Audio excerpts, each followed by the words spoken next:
오늘 우리 함께 읽고 은혜 나눌 말씀은 사도행전 17장 31절입니다. 신약성경 사도행전 17장 31절입니다.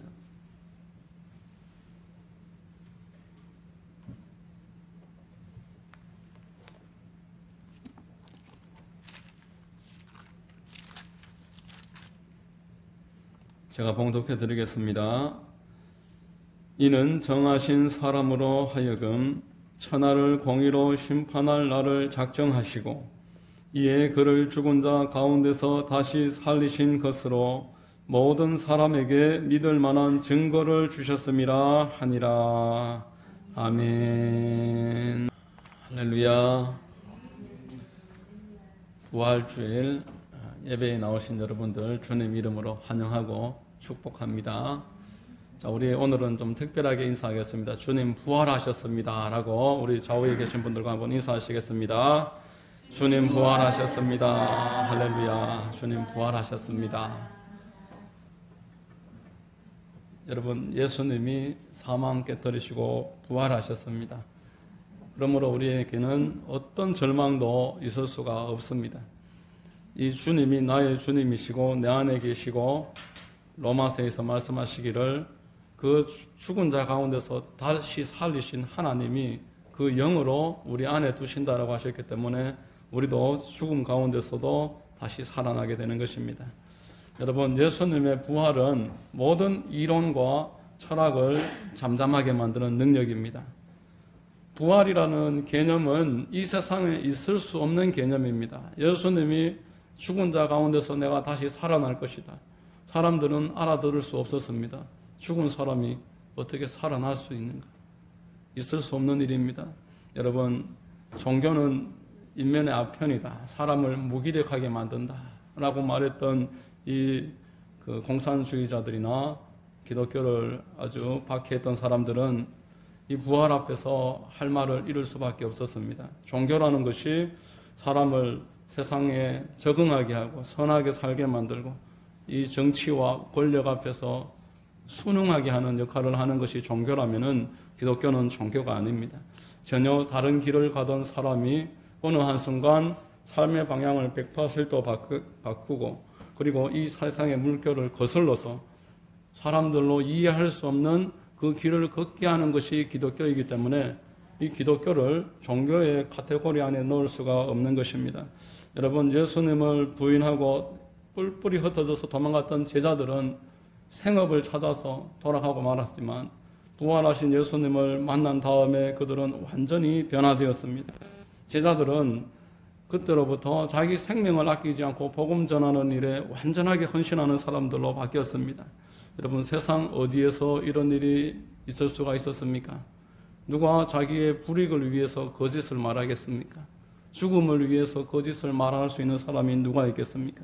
이 일이 가능하게 하신 것이 바로 부활입니다. 로마 황제의 서슬퍼런 그 박해 앞에서 십자가의 형장이 이슬이 되고 형장의 이슬이 되고 또 그 사자굴에서 사자의 밥이 되는 그 현실 앞에서도 끝까지 예수 부활을 증거하면서 그 제자들과 사도들은 생명을 내어놓았던 것입니다. 여러분, 사도 바울이 180도 자기의 삶을 바꿨습니다. 이전까지만 해도 세상에서 부귀영화와 권력과 명예를 쫓던 그 젊은 혈기왕성했던 바울이 예수님의 부활을 경험하고 나서부터는 그것은 배설물에 불과하다는 것입니다. 이 땅 가운데서 내가 추구하던 것은 더 이상 하나님 앞에서 봤을 때 아무런 의미가 없다라는 것입니다. 그저 주님이 기뻐하시는 것을 위해서 나아가는 그 기회를 얻었기 때문에 그 길을 향해서 나머지 것들을 배설물로 여기고 돌아설 수가 있었습니다. 이것이 바로 부활의 능력입니다. 여러분, 오늘 본문의 말씀은 이 부활은 모든 사람이 믿을 만한 증거가 된다라고 말했습니다.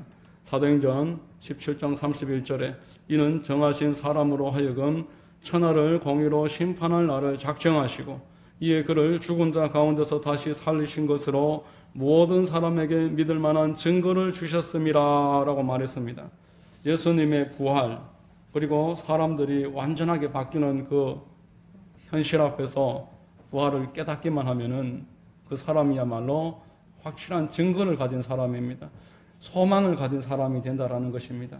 세상에 두려울 것이 없고 세상 가운데서 나를 완전하게 박해할 수 있고 나를 짓누르고 나를 절망하게 할 수 있는 것은 아무것도 없다라는 것입니다.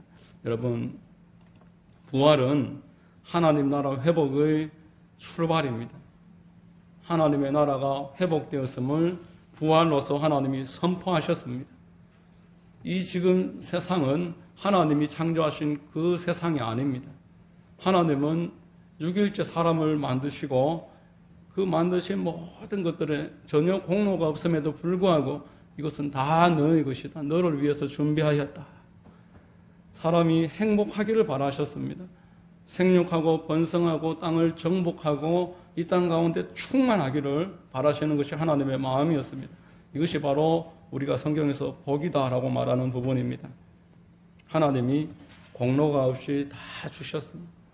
이 가운데서 누리는 것이 하나님의 뜻입니다. 지금 우리가 보는 세상과는 다르다는 겁니다. 하나님이 복만 주신 것이 아니라 하나님의 절대 주권을 함께 지키기를 원하셨습니다. 나를 인정해라.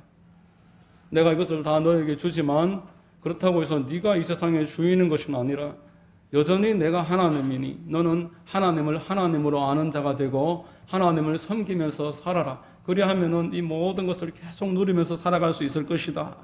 이것이 동산 정중앙에 선악과를 심어두신 이유였습니다. 이 선악과를 보면서 하나님의 존재를 인정하라라는 것입니다. 혹여라도 스스로가 주인으로 착각하지 말라는 것입니다. 혹여라도 스스로가 이 모든 것을 마음대로 할 수 있다라고 그런 생각을 품지 말아라는 것입니다. 사람을 볼 때도 정죄하지 말라는 것입니다. 저 사람은 좋은 사람, 저 사람은 나쁜 사람, 이 최종 결정권은 사람에게 없다라는 것을 말합니다.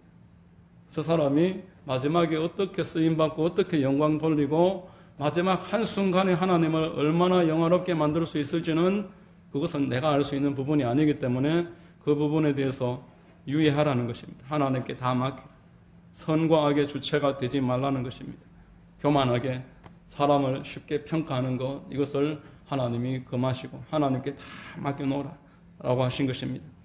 여러분, 마귀라는 존재가 에덴 동산 창조 이전에 하나님과 맞먹으려고 했습니다.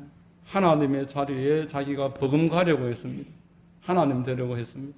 그러다가 그 아름다운 지위와 그 모든 가지고 있던 축복들을 한순간에 다 잃어버리고 하늘나라에서 천사 3분의 1과 함께 땅으로 내쫓김 받았습니다. 이 마귀의 입장에서 하나님이 사람을 사랑하시는 것이 도무지 이해할 수 없는 것입니다. 저 육에 속하고 전혀 공로도 없고 자격도 없는데 저토록 사랑받는 것을 이해하지 못했습니다. 그래서 이제 그 관계를 깨뜨리려고 하는 것입니다. 지금도 마찬가지입니다. 하나님과 사람이 화목하고 행복하게 잘 지내는 것이 눈에 가시입니다. 그것이 가장 꼴불견, 그리고 그것이 가장 미운 것입니다. 그래서 이렇게 요한복음 10장 10절에 도둑이 오는 것은 도둑질하고 죽이고 멸망시키려는 것뿐이요 내가 온 것은 양으로 생명을 얻게 하고 더 풍성히 얻게 하려는 것이라 라고 말했습니다. 도둑이 오는 것은 도둑질하고 죽이고 망하게 하려는 것뿐이요 하나님이 주신 모든 것을 빼앗으려는 것입니다. 하나님과의 모든 관계를 망가뜨리려고 하는 것입니다. 예배드리는 것, 기도하는 것, 그것이 밥을 먹어주냐? 네 스스로를 믿어라. 세상에서 말하는 가장 신앙을 대적하는 그런 말들입니다. 네 주먹을 믿어라. 여러분, 네 주먹을 믿어라. 이런 말은 50년 전에, 40년 전에도 들을 수 있는 말이었습니다. 40년 전에 네 주먹을 믿어라 했던 사람들, 지금 한 연세가 한 80, 90쯤 되셨겠죠. 아직도 네 주먹을 믿어라 이런 말을 할 수 있겠습니까? 사람을 믿을 수가 없는 것입니다. 여러분, 우리는 무엇을 보고 무엇을 듣느냐가 이처럼 중요합니다. 마귀가 계속 말하는 것을 듣고 가만히 있으니까, 그리고 말하는 대로 그것을 보기 시작하니까 그 믿음이 마귀의 말을 믿게 된 것입니다. 마귀의 말을 믿고 하나님이 주신 복을 스스로 다 걷어차고 말았습니다.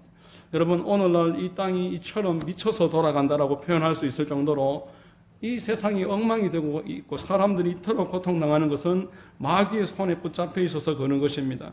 하나님이 세상을 사랑하시고 창조하셨다고 하는데 왜 이처럼 우리가 고통당하면서 살아가느냐라고 반문하는 사람을 전도하러 나가면 늘 만납니다. 하나님이 창조하셨는데 왜 우리가 이렇게 힘들고 어렵고 괴롭니? 왜 이렇게 불안하고 공허하고 낙담하고 좌절해서 술을 마셔보고 뭐 도박에도 의지해보고 불륜도 저질러보고 폭력과 다툼과 갈등이 점점 더 가중되는 이 상황 가운데 하나님 뭘 하시느냐? 이렇게 사람들은 말을 합니다. 그러나 여러분, 하나님께로 돌아가는 길을 잃어버렸기 때문에 그래서 사람들이 하나님께로 가는 길을 찾지 못하고 방황하는 것이고 그래서 더 갈등 가운데서 허우적대면서 살아가는 것입니다. 전도서 3장 11절에 하나님이 모든 것을 지으시되 때를 따라 아름답게 하셨고 또 사람들에게는 영혼을 사모하는 마음을 주셨느니라 라고 말했습니다. 여러분들 마음에 그리고 세상 사람들 마음에 영혼을 사모하는 마음이 있기 때문에 육의 것을 아무리 가져도 마음으로 만족하지 못합니다. 그래서 우울하고 불안합니다. 자, 여러분, 이 부분에 있어서 성도들도 한번 생각해 봐야 될 부분이 있습니다. 내가 믿음을 가지고 있는데 내가 나름대로 신앙생활을 하는데 나도 불안하고 공허합니다. 어떻게 된 것입니까? 이렇게 말하는 사람들이 있을 수 있습니다. 여러분, 자기 마음을 한번 잘 살펴보십시오. 믿음만 있는 게 아닌 것입니다. 불신이 함께 있습니다. 저를 비롯해서 모든 성도님들 마음에 믿음만 있는 것이 아니라 불신이 함께 있습니다. 우리가 말씀 외에 먹는 다른 혼의 양식들이 있습니다. 스마트폰을 비롯해서 온갖 혼의 양식들이 있습니다. 악한 영들은 그런 것들을 비롯해서 우리의 미움, 시기, 질투, 혈기, 분노 이런 것들을 먹고 자랍니다.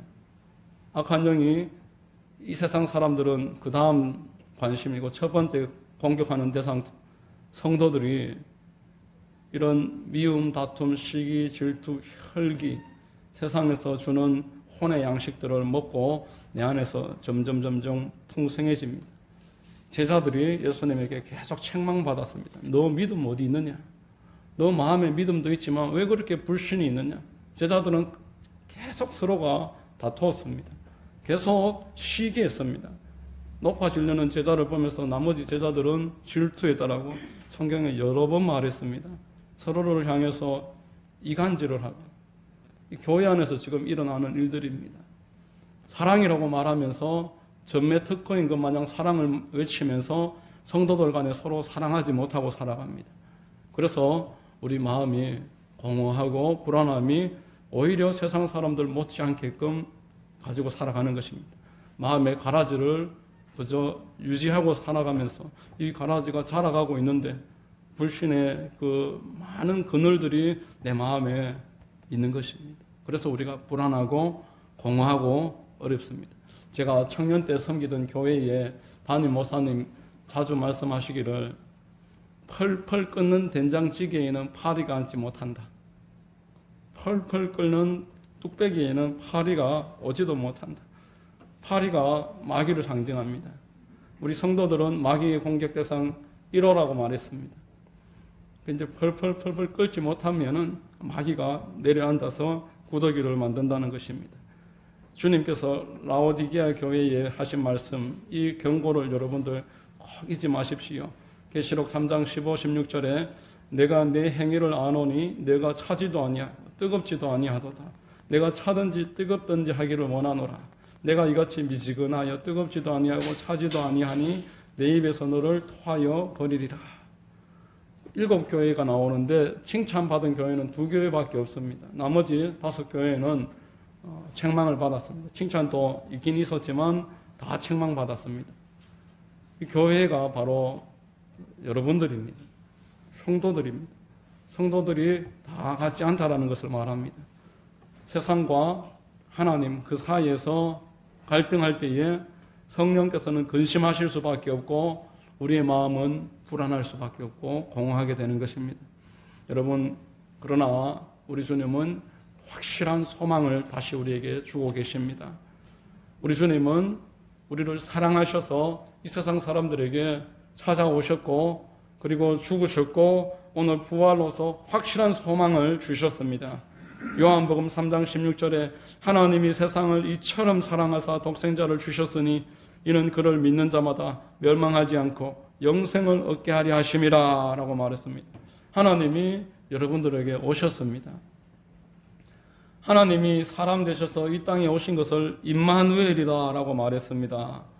하나님이 하늘 보좌 버리시고 이 땅에 사람 되셔서 사람과 같이 살아가는 것을 여러분 가볍게 여기지 마십시오. 우리가 피조물로서 다른 피조물을 볼 때도 이렇게 우리하고 다르구나 여기는 것들이 있을 것입니다. 저도 집에서 요즘 개를 키워보니까 개를 이렇게 보니 정말 사람하고 다르구나 그런 생각을 참 많이 합니다. 영이 없는 존재로서 본능에 따라서 본능만 쫓으면서 살아가는 이렇게 우리하고 다르구나 그렇게 생각을 합니다.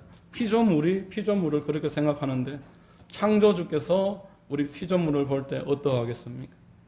하나님이 사람 되셔서 이 땅에 오셨습니다. 주님이 찾아오신 것만으로도 그 사랑을 충분하게 우리가 알고 마음에 그것을 깨달을 수가 있음에도 우리 주님은 거기에서 더 나아가서 십자가를 짊어지셨습니다. 창세기 3장 17절에 그리고 그 이후로 21절까지 보면은 우리 주님이 저주를 다 짊어지시고 우리의 모든 저주를 제거하기 위해서 스스로 가죽옷이 되셔서 우리를 품어주신다 라고 말씀을 했습니다. 출애굽기 12장 말씀에 6월절 어린 양의 이야기가 나옵니다. 양을 잡아서 그 피를 문설주에 발라라. 그 피를 보면은 내가 너를 넘어가리라. 십자가를 예언하는 것입니다.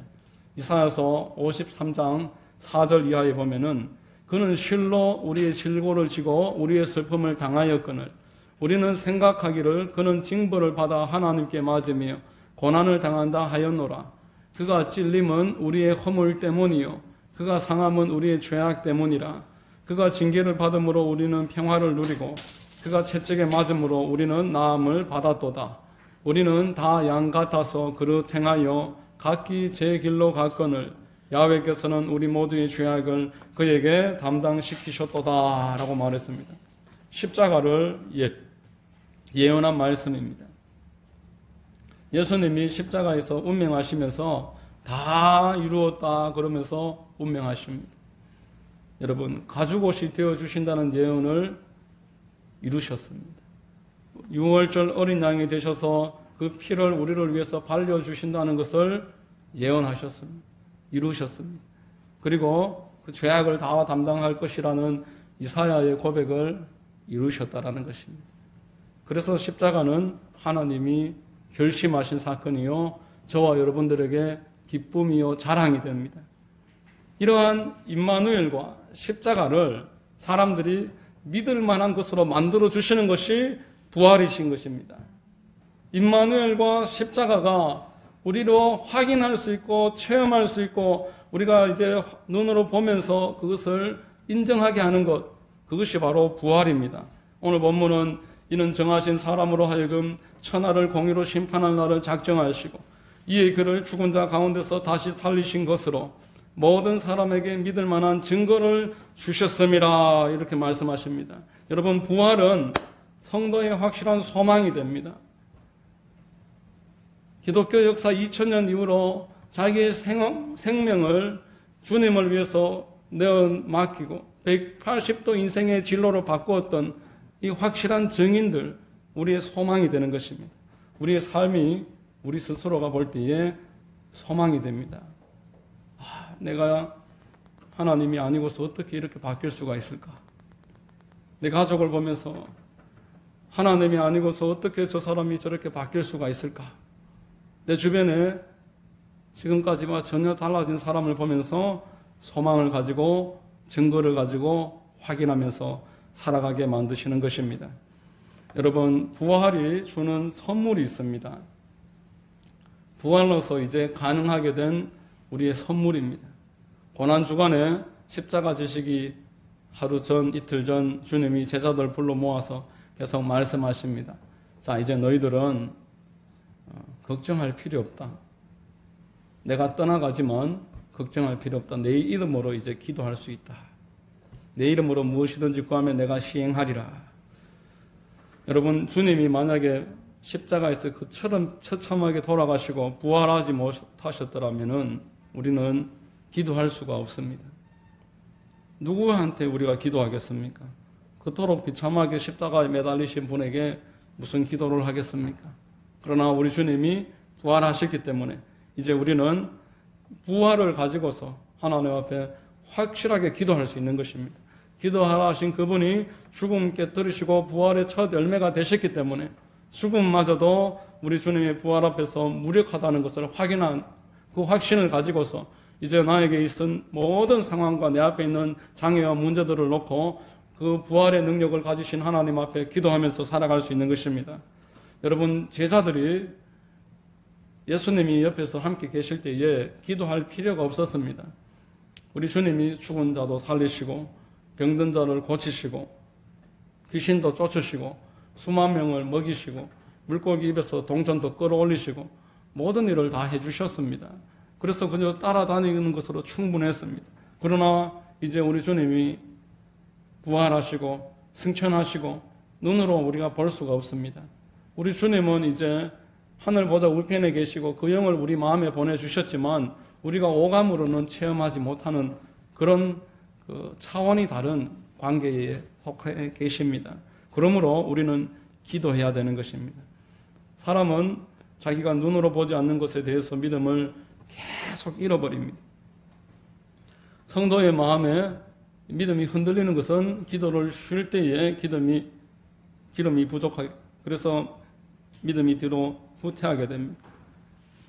기도를 통해서 계속 기름을 공급받으셔야 됩니다. 여러분, 자동차에 기름을 우리가 날마다 넣지 않습니까?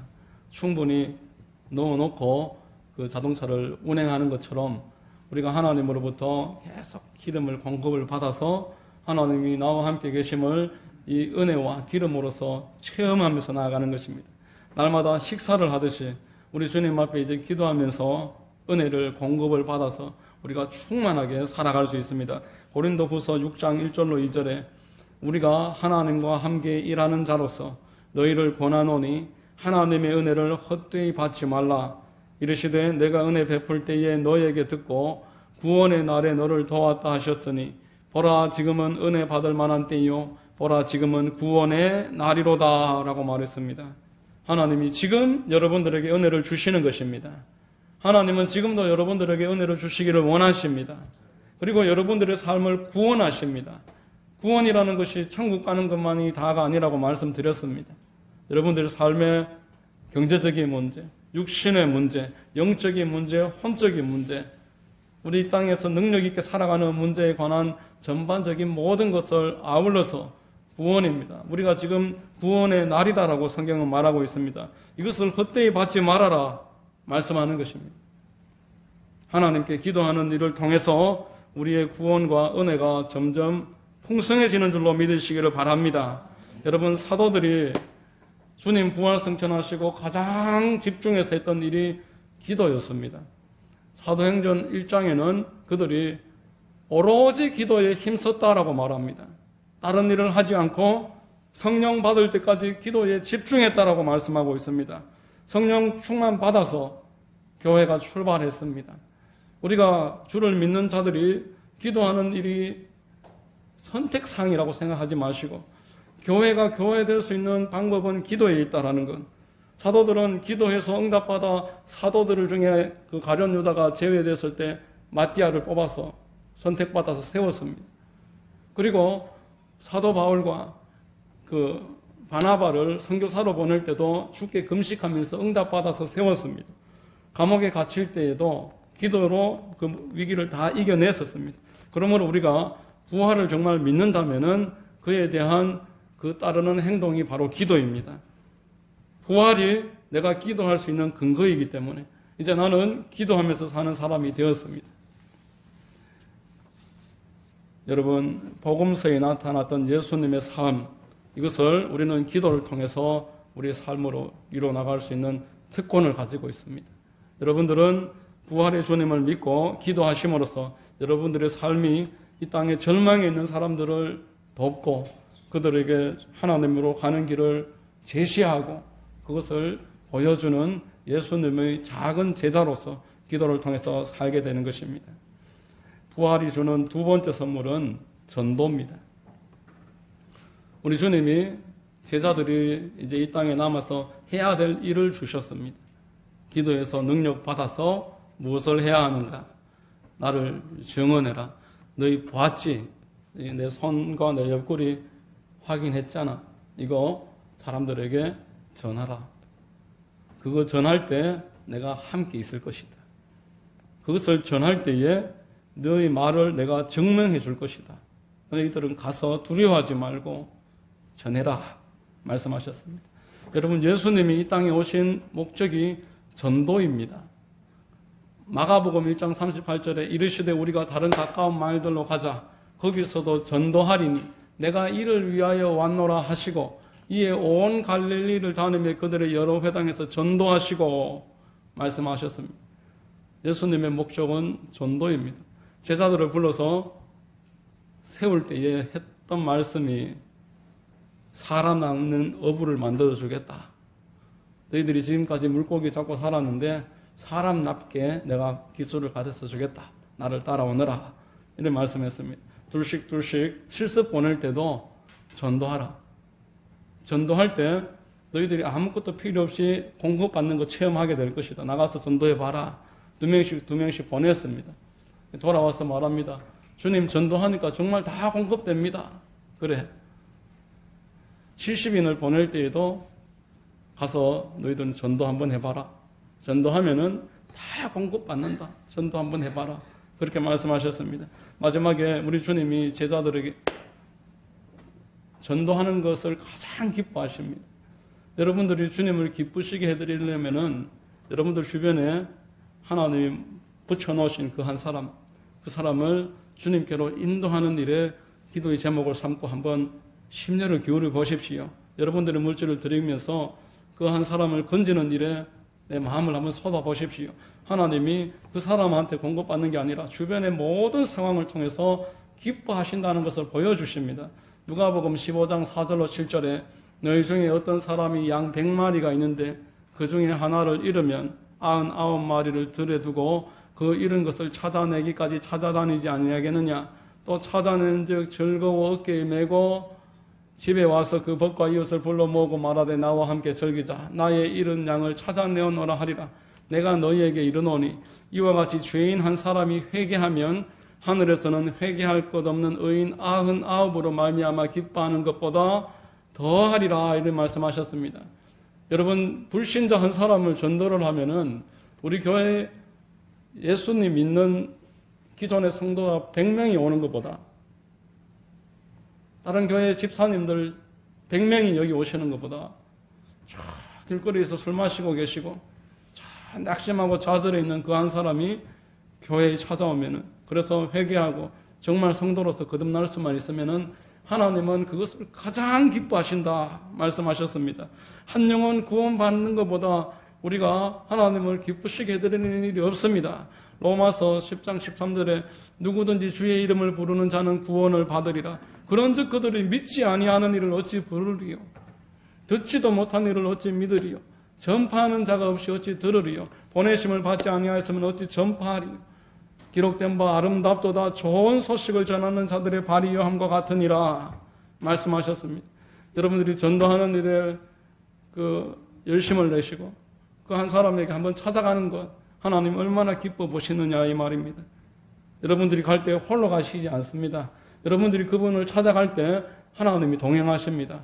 마태복음 28장 18절로 20절에 예수께서 나와 말씀하여 이르시되 하늘과 땅의 모든 권세를 내게 주셨으니 그러므로 너희는 가서 모든 민족으로 제자를 삼아 아버지와 아들과 성령의 이름으로 침례를 베풀고 내가 너희에게 분부한 모든 것을 가르쳐 지키게 하라. 볼지어다 내가 세상 끝날까지 너희와 항상 함께 있으리라 라고 말씀하십니다. 여러분, 여러분들이 전도하는 일에 하나님의 부활을 확신한 다음에 이것을 전하면은 주님이 함께 계시겠다. 우리는 주님 부활하심으로 할 일을 받은 사람들입니다. 이 땅에 우리는 소망을 가지고 살아갑니다. 우리 홀로 하는 것이 아니라 하나님이 그 일을 하는 사람을 도와주신다라는 것입니다. 여러분들 하나님 체험하기를 원하시는 분 아멘 하시기를 바랍니다. 여러분 하나님 체험하시기를 원하실 것입니다. 우리 주님은 전도하는 사람과 함께 계십니다. 사도행전 1장 8절에 오직 성령이 너희에게 임하시면 너희가 권능을 받고 예루살렘과 온 유대와 사마리아와 땅끝까지 이르러 내 증인이 되리라. 우리 주님이 능력 주시는 사람은 복음 전하는 사람입니다. 복음 전하라고 능력을 주시는 것입니다. 여러분 전도는 이 땅에 여러분들의 부담이 아닙니다. 영원히 저 하늘의 별과 같이 빛나는 사람이 될 것이라 말씀합니다. 천국을 보고 왔다라는 분들, 저는 다녀오신 다음에 바뀌지 않으면은 그 말은 별로 신뢰할 필요가 없다라고 생각을 하는데, 저기 김영삼 장로님 섬기던 교회 소망교회 당회장이셨던 신성종 목사님이 천국을 보고 오셨어요. 대형 교회 수만 명 있는 교회 목사님이 천국을 보고 오시고는 갔다 오셔서 이제 선교사로 나가셨습니다. 선교사로 나가셔서 편지를 한국에 보내오는데 날마다 운다는 거예요. 재래식 화장실에 샤워 시설도 없고 전기도 하루에 몇 시간밖에 안 들어오는 이런 데서 내가 살려고 하니까 너무너무 힘들다. 날마다 운답니다. 그러나 천국에 가보니까 가장 주님 가까이에서 주님과 밝게 빛나고 그 옆에 있는 사람들은 목사도 아니요 선교사도 아니요 이 땅의 전도자들이라. 나는 대형교회 목사로서 기도 분량이 거기 가니까 너무 적고 내가 직접 전도한 사람 하나도 없고 평생을 목회했는데 내가 이렇게 주님 만날 수 없겠다 해서 천국 보고 오셔서 인도라고 해서 우리가 TV에서 보면 아주 발전한 도시가 있고 큰 나라지만 그 외지에 가면은 완전히 재래식 화장실에 완전히 석기시대처럼 그렇게 살아간다는 겁니다. 여러분, 우리 주님은 영원한 상급을 주십니다. 이 땅에 교회가 세워진 이유는 전도입니다. 하나님이 이 땅에 하만순복음교회를 세우신 것은 전도하라고 세우셨습니다. 이 땅에 목사를 보내신 이유는 전도하라고 보내셨습니다. 복음 전하는 것이 성도 그리고 목회자가 할 일입니다.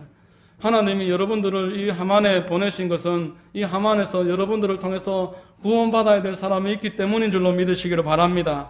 여러분 땅에 나무를 심어놓고 누가 열매를 기대하지 않겠습니까? 하나님이 여러분들을 하만에 보내시고 기대하고 계십니다. 여러분들 한 사람 한 사람 통해서 하나님이 꿈꾸고 계십니다. 한 영혼 구원하는 것을 바라보고 계십니다.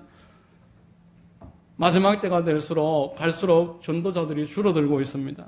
조롱거리가 되는 것입니다. 마지막 때에 누가 전도를 받을 것인가?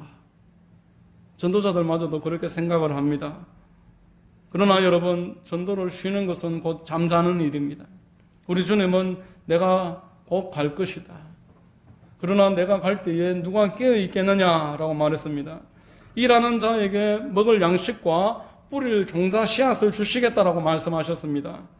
여러분, 우리는 내 생활하는 그 생활의 터, 학교며 직장이며 가정에서 내 주변에 불신자를 보는 눈을 열어달라고 기도하셔야 됩니다. 그 한 사람을 내가 어떻게 하면 전도할 수 있을까? 우리 주님이 부활하신 목적이 그 사람 전도하기 위해서입니다. 주님이 오늘도 이 땅을 닫지 아니하시고 하루 더 연장시켜 주시는 것은 이 땅에 불신자가 남아있기 때문에 그렇습니다. 그 한 사람 구원하기를 우리가 주님이 기대하고 계신다라는 것입니다. 이 일을 위해서 손해날 때도 있고 또 내 물질이나 내 시간이 낭비가 되는 것처럼 여겨질 때가 있습니다. 그러나 이 일은 하나님이 이 땅에서 100배로 갚으시겠다라고 말씀하셨습니다. 100배로 갚으십니다.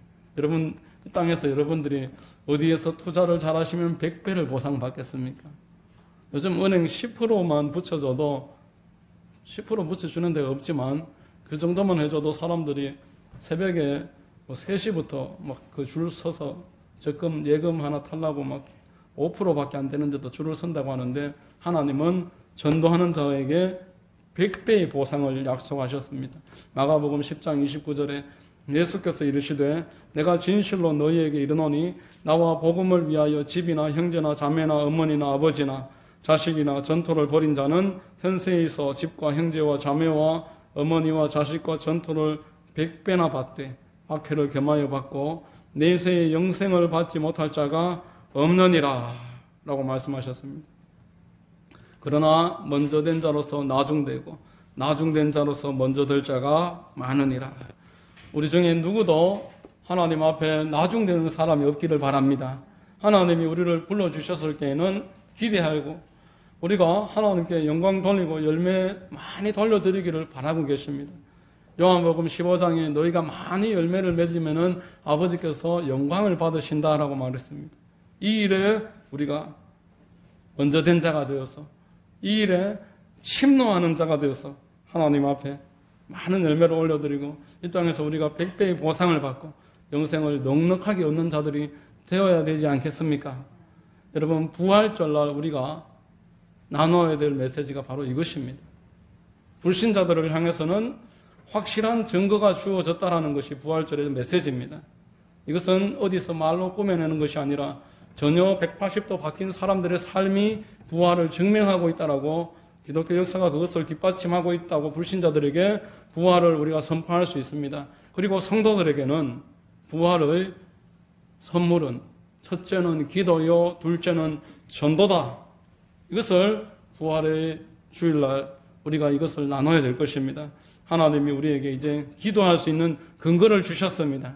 그리고 이 땅 가운데서 여러분들이 살아가야 될 목표를 주셨습니다. 부를 수 있는 노래가 있는 사람은 행복하다. 하버드 대학교 전 총장이 그렇게 말했습니다. 흔들 수 있는 깃발이 있는 사람이야말로 행복한 자다. 따를 수 있는 지도자가 있는 사람이 행복한 사람이다. 우리는 부활하신 주님 따라서 기도하면서 전도하면서 살아갈 수 있는 은혜와 특권을 얻은 하나님이 친히 기뻐하시는 친자녀들인 줄로 믿으시기를 바랍니다. 여러분, 이 부활의 주일날 하나님 은혜 가운데서 심령을 회복하시기 바랍니다. 하나님이 여러분들을 끝없이 사랑하고 계십니다. 우리에게는 확실한 소망이 있습니다. 그리고 이 땅 가운데서 해야 될 일이 있습니다. 이 부활의 분명한 메시지가 여러분들의 심령 가운데서 넘쳐나시기를 예수님의 이름으로 축원드립니다. 기도하겠습니다. 하나님 감사합니다. 오늘 말씀을 통해서 부활은 우리가 가장 소망을 두고 우리가 소망을 가지고서 살아갈 수 있는 하나님의 선물임을 다시 한번 깨닫습니다. 이 땅 가운데서 이제 기도하면서 살 수 있게 되었고 또 할 일이 있음을 깨닫는 부활의 메시지가 우리의 마음에 잘 깨달아지고 믿어져서 주님의 뜻 가운데 날마다 살아가기에 부족하지 않도록 역사해 주시고 인도하여 주시옵소서. 감사하오며 예수님의 이름으로 기도하옵나이다. 아멘.